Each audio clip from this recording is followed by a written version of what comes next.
Regardless of where you live on this planet, no matter what your nationality, the fact that the indefinite detention provisions of the NDAA are still on the books should disturb you on a fundamental level.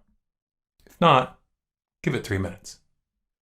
The National Defense Authorization Act, which was passed in 2012 and extended in 2013 and 2014, authorizes the U.S. military to arrest anyone, anywhere on the planet, to deny them access to a lawyer, and to detain them indefinitely without a trial. Furthermore, the U.S. government claims the right to do all of this in secret. No one would know where you went.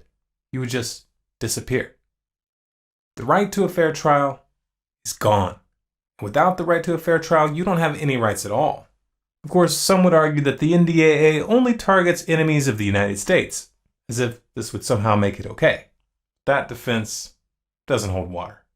It doesn't matter who the law claims to target, and it doesn't matter under what conditions politicians claim it can be used. If you don't have a right to a lawyer, and if you don't get your day in court, and if the government isn't even obligated to disclose the fact that they dragged you from your house in the middle of the night, then who is going to make sure that this isn't abused?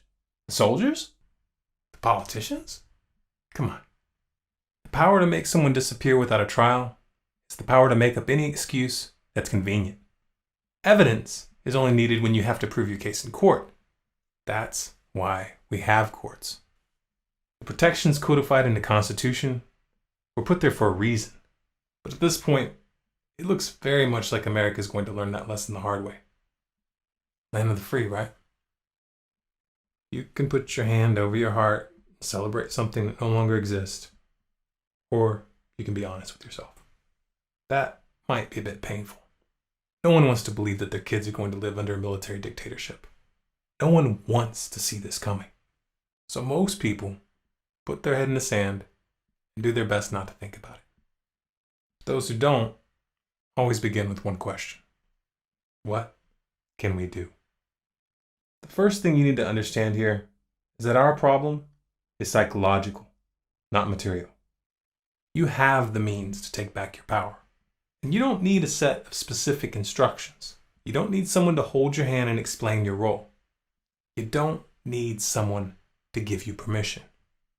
What you need is to turn off your TV, turn off your radio, put down the iPad, and ask yourself if you're going to be able to look your grandchildren in the eyes and tell them honestly that you did everything in your power to turn this around.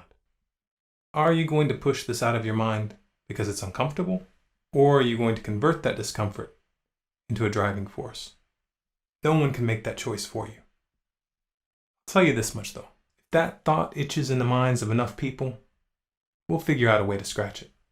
And if that driven feeling is fully established in your heart, you'll find a way to make it spread.